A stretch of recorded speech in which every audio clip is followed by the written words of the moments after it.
Bueno, buenas tardes, ¿cómo andan? Ahí ya estamos grabando. Mientras vamos esperando, que por ahí siempre va a haber alguno que se conecte más rápido, les hago un repaso de lo que tienen en la plataforma que haya sufrido algún cambio o algo. En primer lugar, les comento, hoy tenemos unificada la clase de Junín y Pergamino, dado que la profe Luciana anda con unos problemitas de salud. Así que por eso unificamos la clase de hoy. Y también, por el mismo motivo, si ustedes se fijan, el primer parcial ya lo tienen cargado en la plataforma, pero eh, a modo de hacer tiempo para que alguien más se conecte, les digo, el primer parcial va a ser el sábado 18 de mayo en Pergamino, ¿sí? En el horario de Nelson. Y el jueves 23 va a ser en Junín. ¿Por qué se toma primero en Pergamino y demás? Porque el 25 de mayo, que cae sábado, es feriado. Entonces lo invertimos. Tomamos primero en Junín, el sábado 18, en el horario del profe Nelson, y el jueves 23 en Junín. Por supuesto que no va a ser el mismo examen ni nada, les digo, no hace falta ni copiárselo ni nada. Y sí tengan en cuenta que la temática y la estructura es la misma. Recuerden que quien aprobó el parcialito tiene 2 ejercicios menos de teoría para realizar. Quien se presentó a rendir y salió mal, tiene un ejercicio menos de teoría, y quien tuvo ausente tendrá que hacer el ejercicio completo. Bien. Algo más importante, algo que notamos en el parcialito, a mí me tocó tomarlo en Junín, pero creo que puede aplicar para las dos sedes. Traten de leer bien las diapositivas de teoría, porque es una lástima perderse puntos por no contestar esas preguntas. Ustedes siempre piensen, UML y algo de código, si es que a último momento definimos y van a tener que escribir, esa parte vale el 60% del puntaje, ¿sí? Y el resto se complementa con las preguntas de teoría. Entonces, la práctica es la parte más importante, pero necesito de las preguntas de teoría para aprobar. Y algo que comenté en Junín, que por ahí en Pergamino no sé si lo habrá comentado Luciana, nosotros cuando hacemos la corrección del UML, no es que le ponemos bien o mal y vale 40 puntos o 0. Por ahí, si se equivocaron en alguna fecha, hacemos el descuento, y si por una flecha que le faltó son 5 puntos menos, te faltó algún método, son 5 puntos menos. Entonces, siempre el UML suma punto, y si pierden es por algo que omitieron o pusieron mal. Entonces, ese pequeño puntaje que ustedes pierden es con las preguntas de teoría que lo tienen que recuperar. Así que ténganlo muy presente. Tengan en cuenta de estudiar los patrones, los que vimos en la clase anterior, más los que voy a explicar hoy. Y lo que tienen que explicar de cada patrón es qué es, para qué sirve, un ejemplo, todo con sus palabras. No, por ahí traten de no, si quieren estudiarlo de memoria para poder explicarlo con palabras de ustedes. Siempre es muy común que tengan que hacer un ejemplo. O sea, este patrón aplica en tal caso. Fíjense, los de teoría y de última pueden de ese mismo ejemplo deducir un ejemplo ustedes cambiándole algunos nombres o el sentido al ejemplo, ¿sí? Recuerden que en el segundo cuatrimestre es cuando estos patrones se van a intensificar en el uso y en la programación. Hoy nos quedan ver dos patrones, ¿sí? Recuerden que hasta ahora vimos el observer, vimos el singleton y vimos el composite. Hoy nos quedan por ver los otros dos patrones, por lo tanto la clase no va a ser muy larga ni muy extensa. Una aclaración más, porque estoy viendo que algunos entran y salen, así tomamos 2 minutitos más antes que explique los patrones. El que apruebe la primera fecha va a estar aprobando a fin de mayo. ¿Sí? Y va a notar que durante todo junio las prácticas van a seguir normalmente. Es recomendable y es necesario que continúen haciendo los ejercicios de práctica, porque esos ejercicios van a entrar en el final y además nos empiezan a hacer la conexión con la segunda parte de la materia a partir de agosto. Entonces, por más que la teoría no continúe, o en Junín más que nada tengan el horario de los exámenes, la práctica les pedimos siempre que la continúen durante junio, porque tienen ejercicios muy interesantes que se van haciendo un poquito más difíciles y sirven para el final y van explicando algunos temitas que necesitan el año que viene. Así que les pedimos que no corten la cursada. Bueno, primer patrón de los dos que tenemos que ver hoy, que les decía que nos queda este tema para ya cerrar el tema patrones. Patrón state. Siempre acuérdense que decíamos, cuando yo no recuerdo bien para qué servía un patrón, o no me acuerdo la funcionalidad y demás, traten de relacionarlo como primer medida con el nombre en inglés. Si el patrón es state, habla de algún tipo de estado, algún cambio o algún estado de algún elemento. El objetivo de este patrón es cuando tengo una clase que tiene muchos estados y constantemente cambia de estado o con cierta frecuencia. Ahí en la imagencita de la teoría, acuérdense que después en el PDF que se les publica tienen mucho más, podemos usar el tiempo, ¿sí? El tiempo, el pronóstico del tiempo como ejemplo, ¿sí?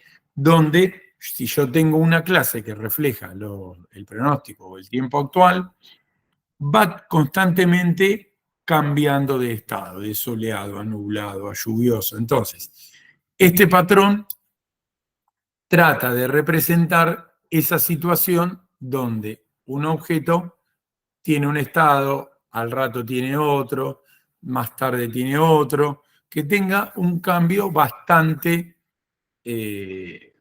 frecuente o sistemático de estado. Ejemplos hay un montón. El patrón state siempre asócienlo, por ejemplo, con cualquier electrodoméstico, cualquiera que tengan en su casa, por ejemplo, un lavarropa que está en estado apagado, después está en estado prendido, después está en estado lavando, después está en estado centrifugando y después está en estado que ya terminó. ¿Sí? Cualquier electrodoméstico con botones o con un control remoto, ahí tienen un objeto que tiene distintos estados. Esto está muy ligado, si uno estuviera viendo electrónica, con la representación de estados de la plaquita electrónica que tiene el componente. Entonces, este patrón trata de darme una idea de cómo hacer para representar ese elemento que sufre constantes cambios de estado. Acuérdense que es un patrón de comportamiento porque lo que hace es cambia la forma en la que se comporta este elemento y algo importante que tenemos representado en este momento es que ese cambio de estado se va dando a medida que el objeto va teniendo uso o se va ejecutando dentro de la aplicación, y siempre el patrón state lo que hace, o la ayuda que te va a dar, es que pienses en el estado anterior. ¿Sí? Fíjense como dice ahí en el primer punto que yo les seleccioné, depende del estado. ¿Qué quiere decir esto? Por ejemplo, piensen en un electrodoméstico. El lavarropa, para estar en estado lavando, ¿sí? Para estar en estado lavando, necesitaba de un estado anterior. ¿Cuál era el estado anterior? Tenía que estar prendido. ¿Sí? Si en cambio el lavarropa, esperen que estoy enchufando la batería. Si el lavarropa está en estado apagado, por más que yo toco el botón de lavar, no va a funcionar. ¿Sí? Entonces lo que me va a decir es, mirá, si no está prendido, no puede lavar. ¿Sí? Y así hay estados que se relacionan con el estado anterior del objeto. ¿Cómo se modela esto generalmente o qué es lo que uno ve cuando uno está aprendiendo objetos y está aprendiendo a modelar? Algo que se suele observar es que muchos, en una implementación muy simple y muy básica, utilicen un atributo de tipo string. Entonces, ¿qué es lo que hacen? ¿En qué estado está? Prendido. A la variable string le ponen prendido. Ahora el lavarropa está lavando. ¿Qué hacen? Van a la variable estado y le ponen lavando como string. Digo, es una práctica muy rudimentaria, pero que a ustedes les permitiría cambiar el estado si fuera un string. Necesitarían un montón de if, tal que si el estado es este, pasa lo otro. Bueno, podrían construir un método. Lo que el patrón les propone es algo muy simple, donde te dice, mira, agarrá y al objeto, que es el que se llama contexto, que lo tienen del lado izquierdo ahí de la diapositiva, déjalo tal cual está y lo que haces es, a los estados los separás. La clase, creás una clase estado, que obviamente la clase que está arriba es abstracta, y abajo haces todos los estados que vos necesitas, prendido, apagado y demás.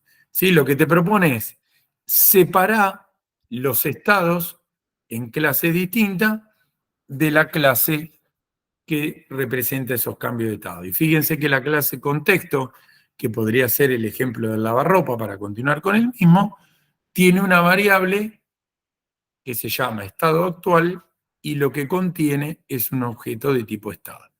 Entonces, si estoy emprendido, guardará en el lavarropa una variable de tipo estado prendido. Si después pasa a estado apagado, cambia al estado del lado y guarda en la variable estado actual un objeto de tipo estado apagado. Los estados se representan con objetos.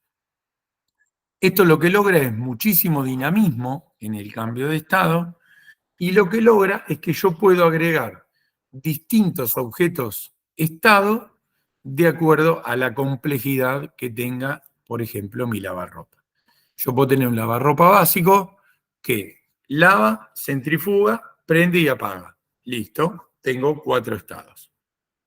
Ahora, si yo quisiera tener un lavarropa más avanzado o más caro, podría agregar estados, por ejemplo, distintos lavados, lavado para ropa fina, lavado para ropa gruesa, lavado para zapatilla. Entonces, puedo ir agregando a medida que necesito distintos objetos de tipo estado y el objeto original, que es el que se llama contexto, acuérdense que es el que está del lado izquierdo, que representa al lavarropa, no sufre alteraciones y permanece siempre limpito. Lo único que tiene es un atributo de tipo estado. Y todo el lío, de acuerdo a si es un lavarropa más complejo o más simple, está en todos los hijos de esa clase de estado que es abstracta. Esto permite mucho dinamismo, permite agregar estados, quitar estados, sin modificar el código del estado del objeto original, que en este diagrama, acuérdense de ejemplo, se llama contexto, pero que se denomina, se denomina no, perdón, que sería nuestro lavarropa en el caso del ejemplo. Entonces, repasando e integrando. Fíjense que estos patrones son bastante sencillos. Patrón state lo que te dice es, tenés una clase que tiene cambios de estado y además, si esos estados dependen de un estado anterior, lo que te está diciendo es, esperen un segundo.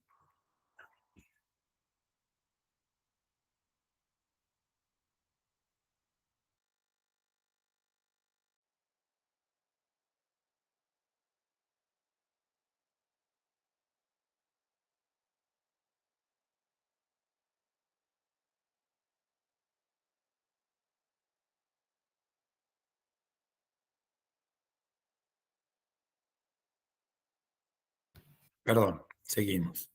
Entonces les decía, si yo tengo un elemento que constantemente cambia de estado, ¿sí? Lo que me dice el patrón es sepáralo y crea una jerarquía de estados. Tan simple como eso. Te va a dar mucha independencia de código, agregás estados o quitás sin tocar el estado original. Por supuesto, acuérdense que esto cuando yo lo llevo a implementación tiene un montón de detalles y de código que hay que escribir, que ya veremos prontamente. Algo empezaremos a ver en las prácticas y mucho más en profundidad vamos a ver el año que viene. Ese es el primer patrón. Y el segundo patrón, el número 5, nos plantea un problema muy, pero muy frecuente y de una solución súper sencilla. Nosotros cuando vimos el Composite, pero más que nada en general, vimos un ejemplo del editor gráfico. Y si no lo vieron, no hay ningún problema. Ahora lo vamos a explicar. La idea acá es que me encuentro con una clase gráfico, que es una clase abstracta, que se encuentra en la parte de arriba del diagrama, y después tengo línea, círculo y texto como clase hija, y dibujo también como clase hija. Sí, serían un montón de clases hijas de gráfico. Podríamos decir que son distintos tipos de gráficos. El ejemplo de la teoría y la explicación te va a decir qué pasa si ahora quiero agregar una clase fotografía a la derecha. Perdón, ahí como clase hija de gráfico. No habría ningún problema. Pero noten que todas las clases hijas implementan el método dibujar. Acuérdense, en gráfico es un método abstracto porque no sé qué es lo que tengo que dibujar. Ahora, en línea dibujo una línea, dibujo un círculo, dibuja un texto y la clase dibujo se compone de cualquiera de los otros. Pero ahora yo les digo, tengo un nuevo tipo de gráfico que quiero agregar. Vamos haciéndole la introducción. No voy a perder mucho tiempo en la teoría, sino que se los voy a mostrar más que nada sobre la imagen. Este patrón se llama adapter, adaptador. Imaginen, por eso les digo para que no se distraigan con la letra, imaginen que a esa jerarquía de objetos, ¿sí? Yo quiero agregar una clase que se llama Picture. Me la bajé de internet, me la dio otro compañero de trabajo, lo que sea. Yo digo, a esa jerarquía de gráficos tengo que incorporar la clase Picture. Y esa clase Picture no la puedo no la puedo modificar. Insisto, no le puedo modificar el código, no le puedo cambiar el nombre a los métodos, no la puedo tocar porque fue hecha o por otro cliente.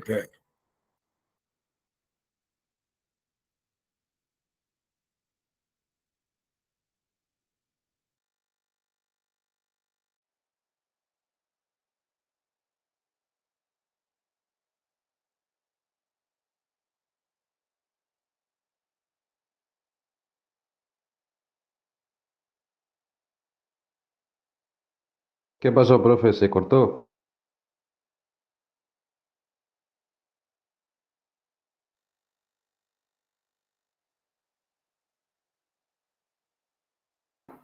Sí, perdón, porque estoy con cortes, ahí sigue, ahí me escuchan bien. Sí. Bien. Entonces, les decía, apago un cachito la cámara para que no se corte. Entonces les decía, tengo que agregar esa clase picture al diagrama. No la puedo modificar. Entonces, no me coincide el nombre del método, que en este caso se llama show, no me coincide porque si la pongo en la jerarquía de herencia de gráfico, me va a decir, che, tenés que implementar el método dibujar. Y yo voy a decir, sí, pero a la clase picture no le puedo cambiar el código, entonces no me va a dejar ponerla como clase hija porque me va a dar error. Entonces, el patrón adaptador lo que dice es, se pone una clase en el medio. Imaginen algo mucho más simple en la vida. Imaginen que tienen un enchufe de 3 patitas y lo tienen que conectar en uno de 2. Solución drástica, ¿cuál es? Corto el cable, le pongo un enchufe de 2 patitas y enchufo. Sí, claro, pero el día de mañana cuando quieras ir a otro enchufe no podés volver a cortar y volver a poner otro enchufe, ¿sí? Entonces, el adaptador es eso, es poner algo en el medio para que dos cosas se conecten. Por eso el ejemplo del enchufe es el más simple. Pero no tenés ni que cambiar la cajita que está en la pared ni cortar el cable para poner otro enchufe. ¿Qué ponés en el medio? Un adaptador.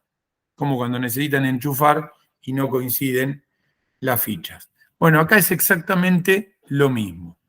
Ponemos esa clase foto en el medio, lo cual hace que yo, toda la parte que tengo en blanco ahí en el dibujo de gráfico y las clases hijas, no las altero, y a la clase picture, que no es mía, que la saqué de algún lado, que no la puedo modificar, tampoco la altero. ¿Y qué es simplemente lo que se le agrega? Se le agrega el método dibujar para cumplir con la secuencia de clase hija que hereda implementa una abstracta, y el dibujar hace lo que tienen ahí puesto en color celeste. Simplemente llama a la clase picture ejecutándole el método show. Entonces, ¿qué logro? Que cuando tenga que utilizar el objeto foto, simplemente estoy utilizando, sin darme cuenta, el objeto picture. Este patrón es el más simple de los 5 que vimos, porque simplemente es poner una clase con un método que redireccione a la clase que realmente va a hacer el trabajo.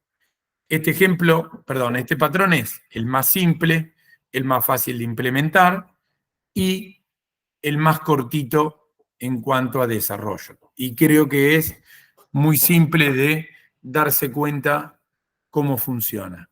Ustedes dirán, ¿y por qué no puedo modificar la clase picture? Muchas veces cuando estamos en desarrollos grandes, donde trabaja mucha gente, donde hay varios equipos de trabajo, no puedo andar modificando una clase que desarrolló otra persona simplemente porque no me coincide un nombre, porque yo no sé dónde va a impactar ese diagrama. Ni siquiera el método dibujar lo puedo agregar en la clase picture para que después llame el método show, porque esa clase no se puede tocar. Ustedes dirán, qué estricto, pasa un montón de veces. A veces pasa porque la clase la bajaste de internet, porque es una clase que pertenece a una empresa que la aportó como software libre en internet, porque la hizo otra parte de la empresa, porque me la bajé de un foro. ¿Sí? Entonces pasa un montón de veces que utilizo clases que no tengo que modificar nada. Y después ustedes dirán, ¿y por qué no modificar la clase gráfico? Bueno, porque a veces toda esa jerarquía de clase que ustedes ven en color blanco funciona ya en un código y en un software que está corriendo, y agregarle un método por ahí hace que explote o derive en una falla de funcionalidad más adentro, ¿sí? Entonces, lo más simple es, no tocas el código que está en blanco en este dibujo, no tocas la clase picture, pones algo en el medio. Ustedes todavía no están acostumbrados a desarrollar, pero muchísimas veces agregar métodos en una clase que ya está dentro de un sistema funcionando, me representa que yo tenga que hacer un montón de test para chequear que eso no afecte a ninguna parte. Si tengo equipos de trabajo o el software es muy grande, tengo que hacer muchísimos test, avisarle a gente. Digo, tengo que andar haciendo un montón de molestias que son consideradas una práctica muy mala en el desarrollo del software cuando el producto es muy grande e intervienen muchas clases y a su vez muchos programadores tocando código. Entonces, pongo algo en el medio, modifico y listo. O sea, se agrega una clase eh, abajo de la que vos querés como conectar con la de arriba, Exacto, ¿no? sería la clase foto. En este dibujo, por eso yo me quedé detenido acá, agrego la clase foto que simplemente hace un salto a la clase picture. Sí, por eso el ejemplo, acuérdense, es cuando quieren enchufar un enchufe en una cajita que no entra. ¿Qué ponen? Un adaptador. A veces tengo tres patitas y en la pared hay dos, a veces tengo dos patitas y en la pared hay una, hay dos así o dos así, no entra. Digo, uno tiene ni que tocar, no alterar ni el original de un lado ni el original del otro. Entonces pones ese elemento en el medio. Ustedes dirán, ¿pasa mucho? Sí, pasa muchísimo, pero cuando los productos son muy grandes, ¿sí? Cuando los productos son muy grandes, cuando hay muchísima gente, muchísimas clases ya en un producto y se está desarrollando, ahí es cuando suelen darse estas situaciones donde ponemos parches en el medio o clases intermedias para saltar de una a la otra. Para que ustedes se den una idea, el software que ustedes están usando, que se denomina el Guaraní, ¿sí? Que usted usa para anotarse, para escribir y todo, tiene 200 o 300 clases en su interior. Imagínense el impacto que a veces tiene modificar métodos de una clase. Tenemos que hacer un montón de test para ver que no falle nada, impacta en tiempo, en plata.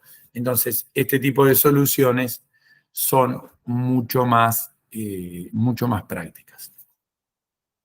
Bien, como cierre, les quería mostrar, esperen que les voy a dejar de compartir esta, les quería mostrar esta página que suele darle los chicos en la práctica, que es una muy buena página para reforzar leyendo y utilizando patrones. Ahí les copio la URL en el chat. Esta página lo que tiene de bueno es que, por ejemplo, si yo quiero buscar el patrón que vimos recién, acá elijo patrón de comportamiento. Fíjense que está en español o en inglés. Acá puedo buscar el patrón que necesito consultar, por ejemplo el state que vimos recién, y tienen una explicación y tienen bastantes gráficos y dibujos para ir leyéndolos. Se los recomiendo como una página que uno puede utilizar para ampliar. Tienen ejemplos de código, aunque todavía no son necesarios, por si a alguno de ustedes les gusta ya trabajar con el código. Tienen los diagramas, tienen esto que está bueno, que es analogías o ejemplos del mundo real, tienen la estructura, tienen el pseudocódigo y acá abajo tienen escrito el código para implementar ese patrón por si alguno necesitaría o quisiera empezar a verlo, ¿sí? Esta página, que se llama Refactoring, es muy interesante en el tema de patrones porque te explica qué son, digo, para ampliar si quieren un poco de material sobre lo que vamos explicando. No es necesario estudiar código para el examen ni nada, pero sí es una buena página que te aporta imágenes, te aporta más ejemplos y está explicado en un lenguaje bastante simple para que todos tratemos de comprender. ¿Sí? Lamentablemente, acuérdense, bueno, lo habíamos charlado, a veces me pierdo con qué grupo o no, no se van a librar de los patrones porque los patrones son un tema muy ligado a la programación orientada a objetos, más que nada en su parte teórica y formal. Son considerados una muy buena práctica de trabajo en equipos grandes de programación y además suelen ser un tema que surge en muchas entrevistas de trabajo, ¿sí? Cuando vos decís, yo sé programación orientada a objetos, suelen hacerte preguntas acerca de usaste patrones, sabés lo que son, me podés contar alguno, ¿sí? Y en el tema de la Facu, lo van a ver en el segundo cuatrimestre, muy en profundidad, a todos los patrones que tienen explicado en esta página, y además el año que viene en la materia PO se profundiza el uso de estos patrones ya cuando armemos nuestra primera aplicación. Así que es un tema que hay que de a poquito incorporarlo, amigarse, porque realmente va a estar con nosotros, les diría, un buen tiempo, ¿sí? Así que bueno, la teoría de hoy era juntarlos para terminar de ver patrones, para poder aprovechar la práctica y no mucho más que eso, ¿sí? Recuerden, para los que se conectaron tarde, que ya tienen cargado en la plataforma, lean 23 de mayo, sábado, en Pergamino, y me perdí, 18 de mayo en Pergamino y 23 en Junín es la primera fecha del parcial, ¿sí? Rinde primero la comisión Pergamino y al jueves siguiente rendimos en Junín. Repito, los exámenes van a tener distintos ejercicios, así que no se preocupen, pero la estructura va a ser exactamente la misma, ¿sí? La misma cantidad de preguntas y todo igual. Así que bueno, no mucho más que eso. Le mandamos un saludo a Luciana también, que se recupere, y nos vemos la semana que viene.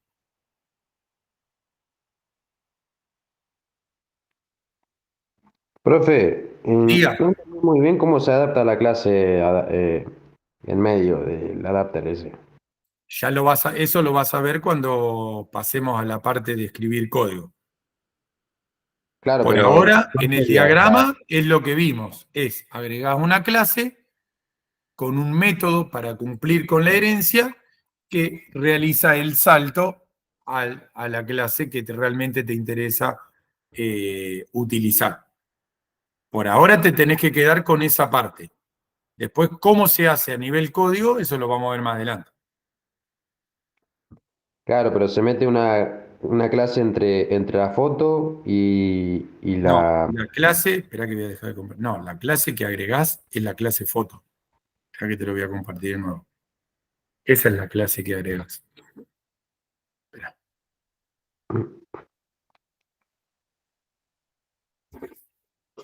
La clase que vos estás agregando es la clase foto. Esa es la Ah, clase adaptadora. Que claro, lo único que te permite es hacer un puente a la clase picture. La clase picture es la que vos querés usar y no podés tocar. ¿Sí? La clase que agrega el patrón, la clase adaptadora, es foto. antes la que estaba arriba era picture, entonces. No, no estaba. No estaba. Vos decís, ahora quiero utilizar la clase picture, la quiero agregar a esta herencia. No podés porque no te coinciden los nombres. Bueno, tenés que poner la clase foto en el medio, para que ¿Cuál tenga es? sí o sí al método dibujar. Pero vos me estás diciendo que la que no estaba era picture y la que pone en medio es foto. Sí, es lo mismo que esto. Acá no la tenés. Sí, Entonces te voy a repetir lo mismo que ya dije 4 veces. Lo que yo quiero agregar a este diagrama es la clase picture, que es la que bajé de internet o me dio otro programador o la situación que sea. Si yo quiero agregar en ese diagrama la clase picture, te va a dar error porque no coincide y no tiene el método dibujar. claro. Entonces no la podés agregar. Ah, Entonces entonces tenés que agregar las agregás, dos. claro, agregás la clase foto, le haces el método dibujar y el método dibujar te va a hacer un salto a la clase picture para poder usarla. Listo. Pero es eso, ¿sí? Vos terminás agregando 2 clases, picture y foto, pero picture no es tuya. No le podés cambiar el código, no le podés cambiar los nombres a los métodos, ¿me entendés? Entonces, picture la metiste, no la podés tocar. Yo pensé que se añade una sola, por eso me confundí. No, no, no. Son 2. Una que vos creás y la otra es la que te dijeron, che, meté picture en esta herencia, pero no la podés cambiar. Entonces te tenés que arreglar utilizando un objeto nuevo como sería foto. Acuérdense siempre que cuando yo digo, así lo repetimos por las dudas, cuando yo digo que esa clase picture no le puedo tocar el código, no es que está prohibido o está bloqueada, es simplemente, ¿por qué? Porque la hizo otro equipo de desarrollo o la bajé de internet o lo que sea y no me conviene cambiarle los nombres porque no sé dónde impacta o no sé si deja de funcionar o no. ¿Sí? Siempre tengan en cuenta eso, cuando nosotros decimos inserto una clase en mi código y no la puedo tocar, no es que está bloqueada, es que no le queremos modificar ningún nombre porque no sabemos qué problema puede generar. Esto O sea, pasa muchísimo, les digo porque ustedes dirán, uy, ¿pero cuándo me va a pasar? Cuando está trabajando en una empresa, cuando está trabajando en un equipo de desarrollo, que te pasan otras partes de código, o cuando bajan código de internet de alguna empresa o algo que me ofrece algún componente. sí, a mí me pasó cuando quise bajar Maven y usar Selenium para un bot. No puede usar las clases porque tiene los atributos privados. Eh, Claro, a ver, y no sé si vos toqueteaste un poco, pero ¿lo podés cambiar eso? Sí. Ahora, vos le cambiás la privacidad a un atributo y por ahí hace un desastre porque no anda nada. claro. ¿Me entendés? O sea, ¿está el código bloqueado? No, pero no es una buena práctica que lo toques, porque, Sí, sí, porque por ahí cambia, ¿viste? Cuando usás la clase del objeto actual o la del super y eso cambia cuando no tenés definido y si cambia la privacidad puede cambiar la jerarquía. podés hacer un despiole bárbaro en el código, para Listo, decirlo de alguna manera. Pero bueno, igual esa página que yo te pasé, que yo veo que a vos te gusta profundizar, fíjate que tenés los ejemplos de código y si lees el código vas a empezar a asociar un montón de cosas del uso de los patrones. Nosotros no podemos explicar código ahora para que no se nos confundan, ¿sí?